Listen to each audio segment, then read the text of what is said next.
if having an ironic, obnoxious dubstep 3D. We're not gonna have an ironic. We're not doing that. Dubstep. People will think, no, you're for real.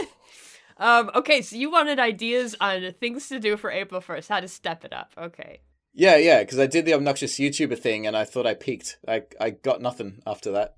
If I went into what I've done for April 1st, there was one video that I must not forget, and it always comes up. There's a video where I talked about how to draw things quickly and essentially made it so that I was painting a mask onto a piece of artwork so the artwork would be revealed underneath it.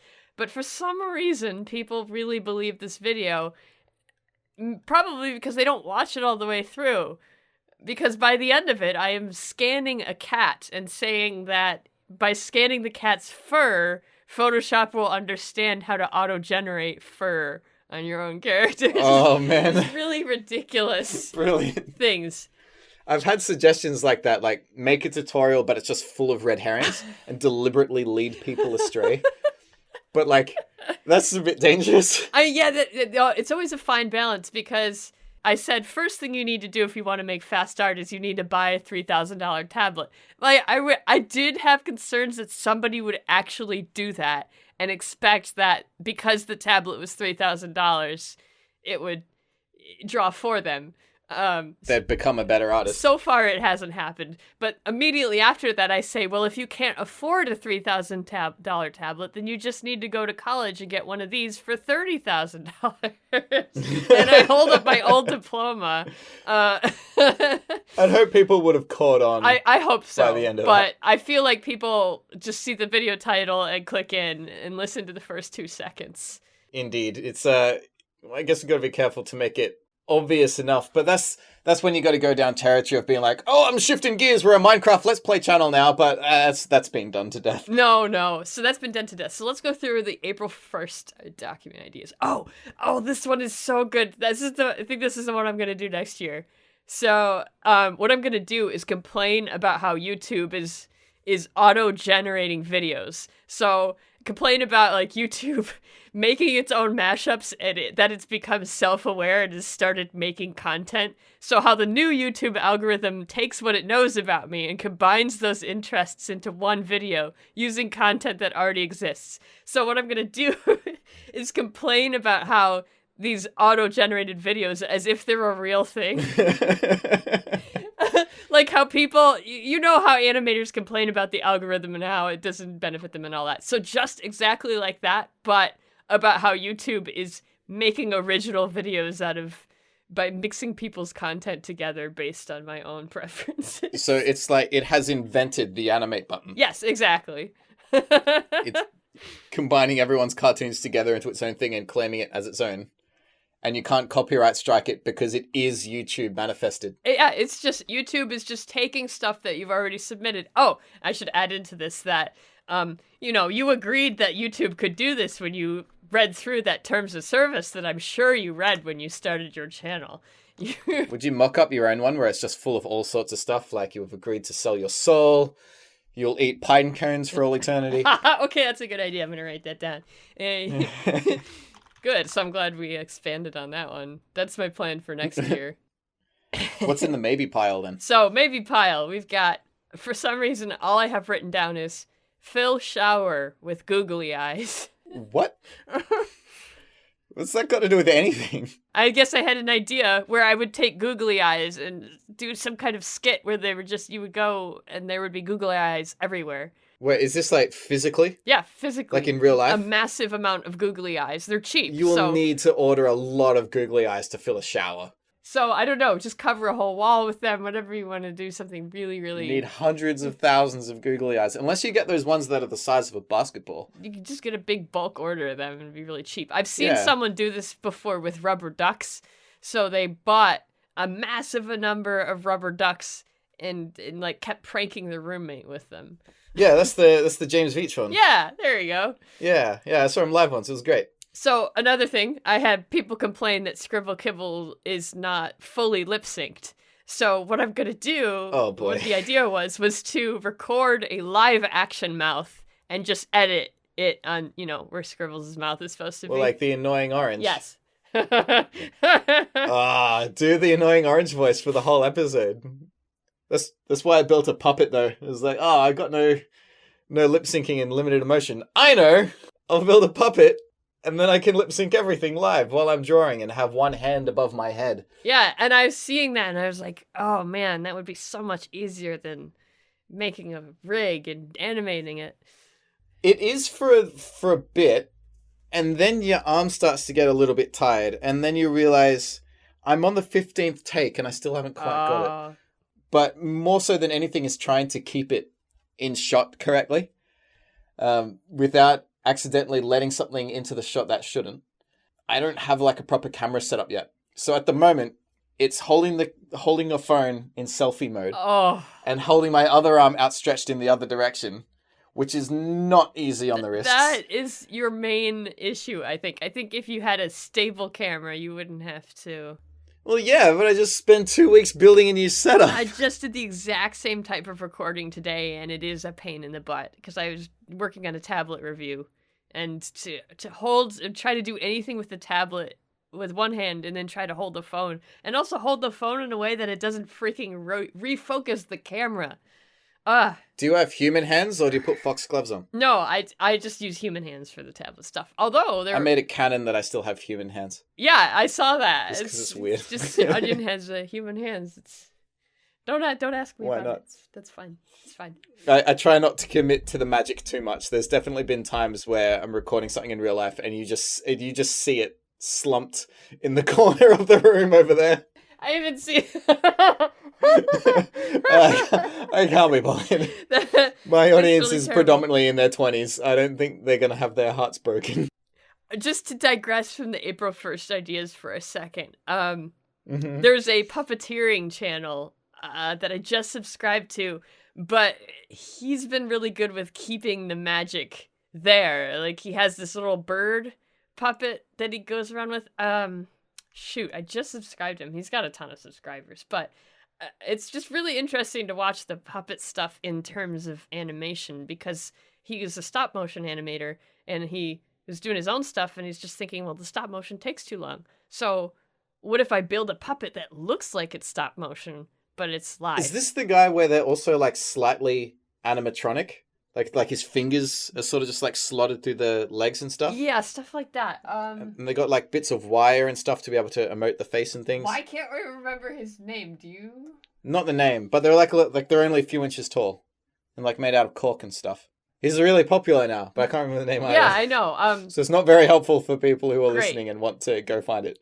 What if I just look it up? Creepy face puppet.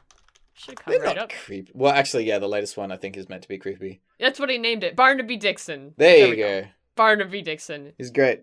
So, that really fascinating mashup of kind of the stop motion and animatronic skill set into live action. I love the idea of it because it is just another form of animation. Only you can do it live. You don't have to spend just 3 days lip syncing. You just have to be able to hold a camera in one hand and, your onion puppet in the other. Yeah. If you can't be bothered building a proper setup like I apparently can't. Well, I mean, I was just saying this earlier today. I really miss the days when I had a $1,200 camera and a tripod to put it on. Whew. Oh. What happened to them? Did you forget to back up? Oh, they weren't mine. They belonged to the company I worked for. Oh, fair enough. Oh, but if I had the extra money, that would be a really nice investment for doing live action stuff, because, it was nice. Indeed. But would people feel betrayed? This is not the animation I signed up for? I wonder about that, because... It's like, yeah, you're animated technically, but that's besides the point. Yeah, I wonder about that, because with the tablet reviews, that's all live stuff, and I've started to... And...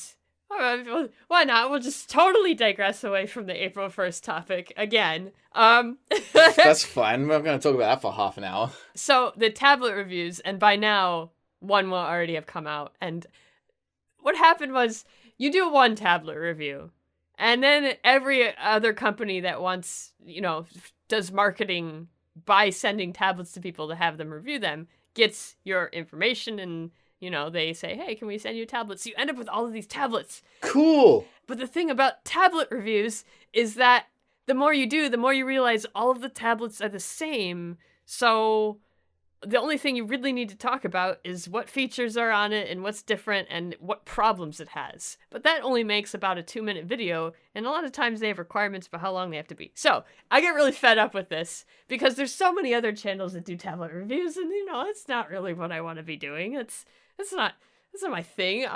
It's pretty rad that you're at the point where you're getting sponsored hardware reviews. That's what my friend was saying. Like, one of my friends who's a photographer over in New York, he was saying, well, it's great. You know, you got all these free tablets. And I'm like, no, it's not great because I've got all these tablets that I'm trying to get rid of now, which is fine. I mean, that's going to make some money. Now you get to start using phrases like daily driver.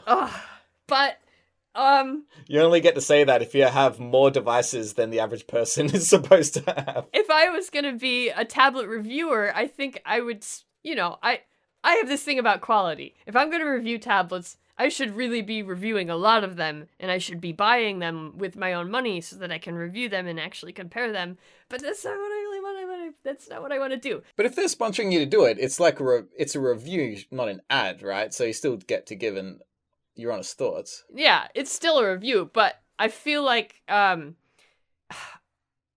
my mind, people would benefit a lot more if I knew more about how tablets worked, and if I was a product tester and had some product testing background, rather than just being, I don't know.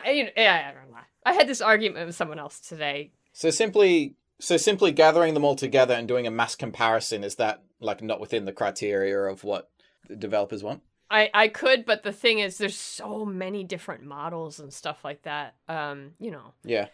But my problem is that on YouTube, there's a lot of people who already review tablets. So I don't want to be duplicating that. I mean, I'm just another artist like they are saying, hey, this tablet does work. And well, maybe an easy way to round it off, like if you do like a bit of a skit to cap it, and then if you don't need it at the end, and sort of frame it all up as hey, here's like a contest giveaway. I don't need it. I'll even sign it, so you get a special one of a kind of this thing. So, speaking of the skits, so I thought, well, what if I just threw away more or less the serious part of the review and just made it funny? So, sure, that'll help it stand out. So I don't think getting tablets from companies is going to be a problem anymore after this next review comes out. Oh wait, are you purposely alienating yourself from sponsorships? Well, it's not like they're sponsoring me. They just send me a tablet. Right, under the criteria of review it. Yeah, right. So I do review it, but under. Oh, okay, but it's not like a paid thing to help keep the channel going. No, it's not paid. Right. Right. But because of the amount of time it takes to put the review together, just like how it takes you time to put together a tutorial, but longer probably. It costs me money to sit here and review the tablet, but I'm not getting paid. Well, if all you're getting out of it is a tablet you don't need, why are you accepting the offers? Well, because ideally, once you've tested the tablet, you sell it, and you do get some money from that. Oh, okay. Yeah, fair enough. But I'm tired of doing tablet reviews, so my goal now is to create a video that I think people will find entertaining, but that still reviews the tablet, technically. So almost in like a how-to basic kind of way, just gets a little bit more absurd every time. Yeah, so... Cool. We'll see how it goes. And I don't think that I don't know. I've worked with this particular company a lot, and I don't know what they're gonna do or say when this video comes out. When this one where it's like, oh boy, what black magic is ahead of us? Yeah, the one where I go, nope, I'm done. I mean, I'm not done, but you know, I want to make a video that will get a lot of views. So. If you don't want your tablet... Well, I hope you're comfortable with talking about all this behind-the-scenes stuff. It's fine. I'm not signed on a contract with anybody. I'm not specifically mentioning anybody. I'm not too worried. Well, also just like the, hopefully not spoiling anything coming up, but I like to see it more as foreshadowing. Yeah, I haven't spoiled exactly what happens. I just can say for a fact that 2 of the particular clips that I recorded today, I was just laughing hysterically at how silly. Yeah, if I was hearing this, I'd be like, okay, there's something to look forward to. Yeah. So, tablet reviews. I hope that I get another tablet to review after this, because my friends and I have been coming up with a lot of really ridiculous ideas. For example, we were going to take a tablet on a date and evaluate whether or not tablets make good dates. That's what? Yeah, exactly.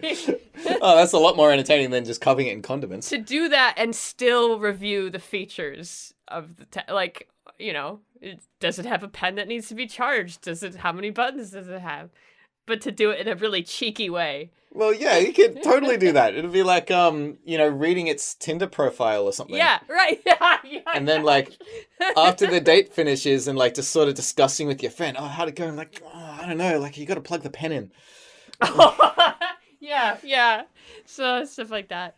Anyway, silly ideas for things to do that are animation related.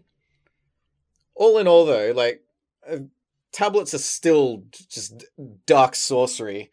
The fact that, I don't know if all the other brands are like it, but the fact that, like a Wacom pen, I'm looking at my one now, has a circuit board inside of it, but where does its electricity come from?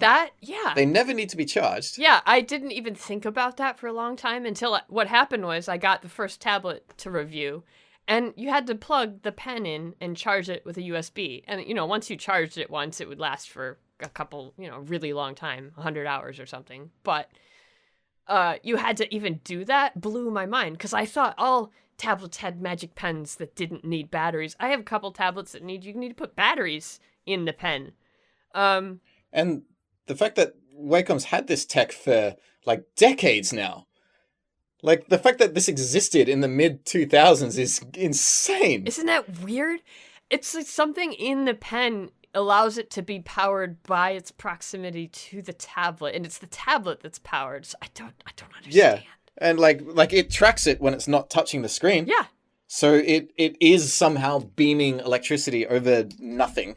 Yeah, and so I guess they just have one really, really kick-ass pattern that no one's been able to duplicate or replicate it, even in we tweaked it just a little bit, so now it's okay, like how, other phones were able to have multi-touch after the iPhone happened. Yeah, because up till this point, all the tablets I've talked about, the pens did need to be charged. I think even the display tablets, like the $600 of display tablets, 600, yeah, those had pens that needed to be charged, I think. Yeah, even the iPad pen's got to be charged. Really? Like, people so are starting to say that, like, it's a nicer pen to use. So I think. But somebody, the one tablet I just talked about has a pen that doesn't need to be charged. It's magic too. So somebody is using the technology besides Wacom. Well, that's what I mean. Like, I would have hoped that after one particular brand sort of having monopoly on this for like 15 years, that someone's going to start to catch up eventually. But in the mid-2000s, having magic no electricity pens is like so staggeringly ahead of its time. It's not. I don't think so anymore, but... Not anymore, but it's like, that's a matter of time. But it does, looking back on it all, it is kind of like, an iPhone coming out when everyone still had Nokias. Now imagine that you started as an artist when you were drawing on a physical desk. And then to have these tablets come out. But like, as that happened, like as a kid in school, just like drawing stuff on a piece of paper. I remember the first time trying a tablet, and it blew my mind. It was a big plate one, but it was like a 22-inch plate. So it was like full sweeping arm movements to move the cursor around. And then finally got my first home one, which was tiny. It was like the size of an envelope. So that was like tiny little movements with your fingers, and the cursor goes zoom all the way across the screen. But it's funny that what kind of tablet do you use as your everyday one? So I've got a Wacom 27-inch QHD Touch. Whoa, that 27-inch. Those things have bevels for days. When I bought it, it was like the new thing. And the only reason I bought it, I'm usually not a person who does that. I'm usually the person who buys the technology after everyone else already has it. So I'm not one of those lead people who tries the new stuff. Get like second gen tech when it's Yeah, so I bought a Nintendo 3DS when the Switch came out. Oh wow. Yeah, stuff like that. I did that with the 360 and I still haven't used it much. Yeah, I don't play as many games as I used to. I'm spending all my time making art. But so yeah, that's I got into it again with the Switch because I can play it on the train. Yeah, it's handheld. Great. Handheld is the only type of machine I'll buy anymore because PCs It just fits my lifestyle. Also, like if I have to premeditate a gaming session, it usually just won't happen. Like putting aside an hour or so won't happen. Oh, that's weird. I never do that. So that's what I mean. It's much easier to have something that is a tablet and has a sleep mode. So I was like, oh, I'll just, whip it on for 10 minutes or so. Sometimes it'll turn into a couple of hour session, but it's the reason why I've had Zelda Breath of the Wild for over a year, and I'm only just about to face the final boss. Oh, yeah, because little game sessions over a long period of time. But I haven't yet. I've been sitting at the front entrance to the boss chamber for about a week now because I feel like that's a big moment. That's something I want to make an event. I'm not just going to play that in tablet mode while I'm on the loo. So that's when I realized that, like, oh, these premeditated big sessions just don't happen because I need one now for the finale. And I'm really excited for it, but I haven't done it. And that's why I never played the 360 that I got after the PS4 came out. It's almost like the game happened in real time. That whole adventure took a whole year.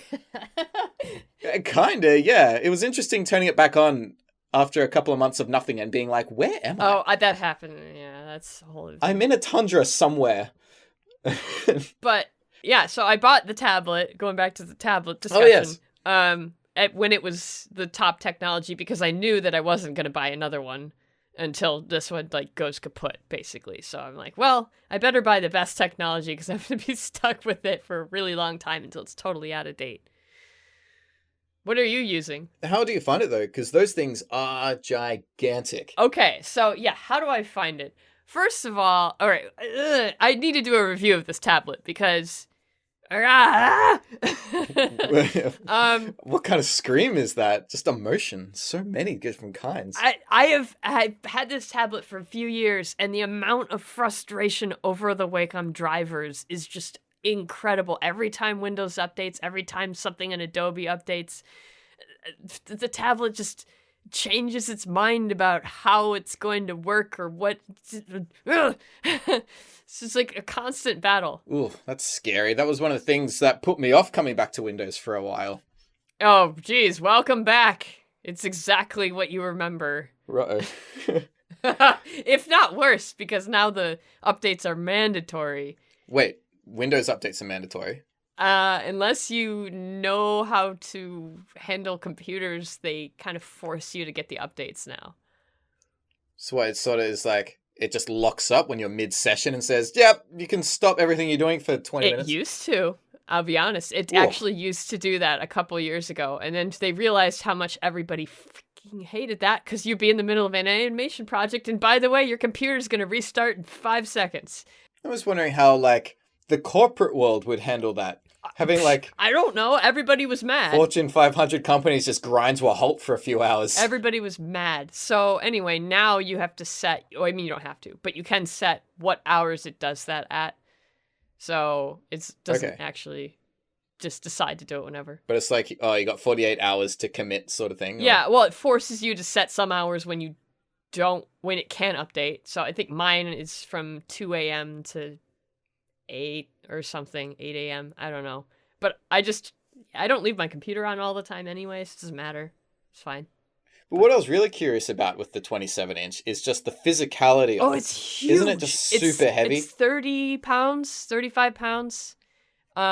Is it practical to have a second monitor, or is it with 27 inches, you don't need one? There's so much real estate. Well, the problem with the 27 inches, it's so heavy, I'm afraid to mount it on a swivel arm. A lot of people have done that. I've seen it done. I think Aaron Blaze has a tablet this big mounted on an arm. I am nervous to do that, partly because I don't want to attach anything to my desk. Yeah. I would really love to have it mounted though. It's big. I'm used to using it the way it is now. I didn't pay the $600 for the stand, so I was about to say, isn't there an optional stand that's nearly $1,000 or something insane? it's $600, and I think, I mean, maybe it's $300. I better look it up before I just spew numbers. Cintiq. But it's like concrete or something, isn't it? It really Like, it's annoys heavy. me that the stand doesn't come with it. Okay, it is $600. Well, I think that's why, so that there isn't a compulsory extra $600. I guess so. So I didn't invest in that. I should, because rather than the arm, that'd at least get me a greater degree of tilt. Right now, it's just on its little back feet, so I've got about maybe a 25, 30 angle. I'm really curious to what the long-term plan there is, because the most common tablet I see by far is the 22-inch HD. I feel like it's because the footprint isn't so big. Yeah, they're an old model, and every time that type gets upgraded, it's gotten massively bigger. Like it went to the 24-inch, now the 27-inch. And the 22 still sort of exists, but like people keep buying it because it's I think the perfect balance between power and price. Probably. But it is noticeably old now. Like Wow. the distance between the plate and the screen is quite deep. It's like 5 millimeters or something. And the bevels are quite big too, and the resolution is low. Wow. I'm perplexed that there isn't just a revitalized 22-inch one. And you could decrease the form factor by an insane amount now. You can make it very thin, knock off all the bevels, make it HD. Well, it's probably HD, but make it like a modern screen where you can't see pixels anymore. Now because when I bought this, it was 2,000 levels of pressure. The standard now is 8,000, and it's not like a huge difference. Wow, this is so different. Do you notice that? But you do notice the difference. Just your line control is there's a difference. Right. Is it more of you notice it when you try to go back again? And you're like, oh, this is like a low resolution pressure. It's not. It's just you notice it in how crisp and smooth the lines are in programs where you normally wouldn't be able to do that. So normally I have to go into Paint Tool Sci to do my line work for illustration.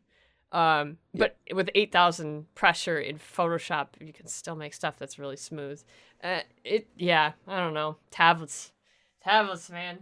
I'm surprised that Wacom hasn't upgraded, because I haven't been keeping track since I knew I was going to get this model and be stuck with it.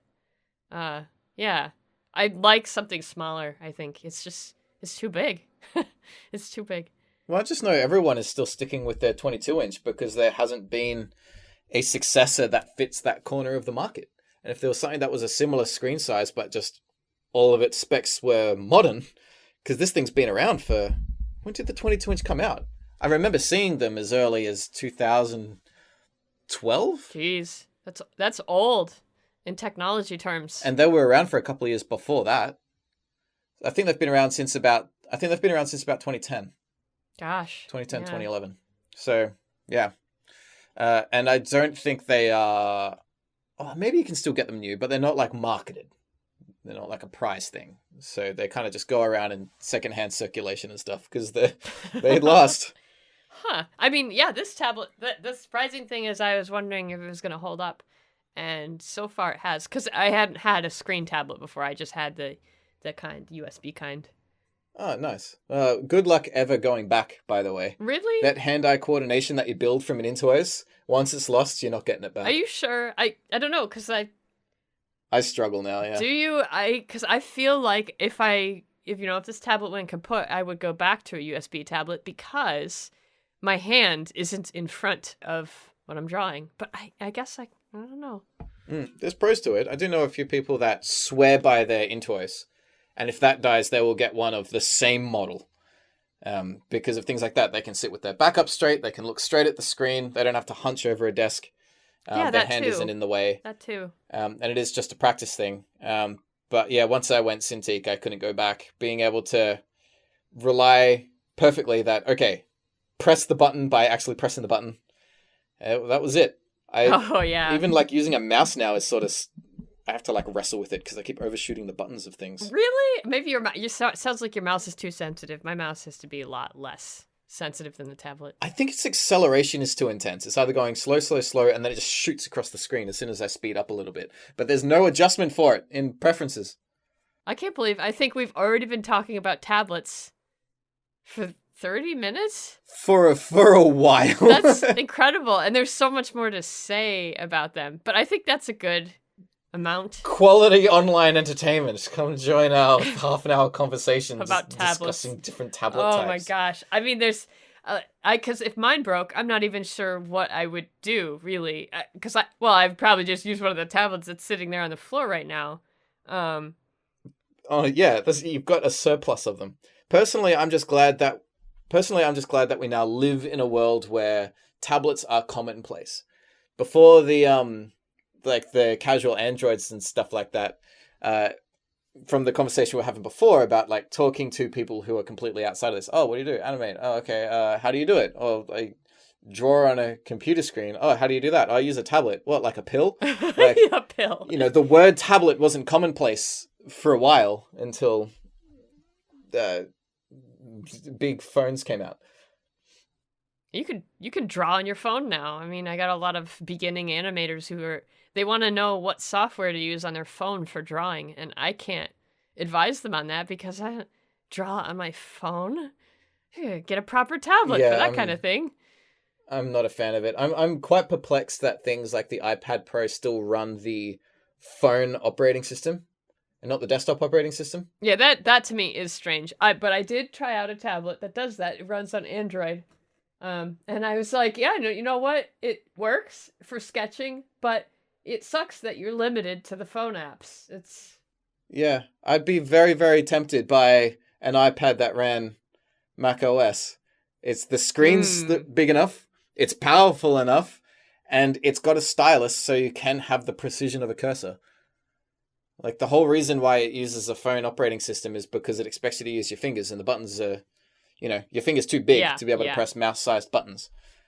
But, no, that's why I went back to Windows, so I can just customize it to how I want now, rather than just having to put up with what I'm told to put up with. Anyway, that's enough of that. We've dabbled around the outskirts of a few other topics that I think we still want to do.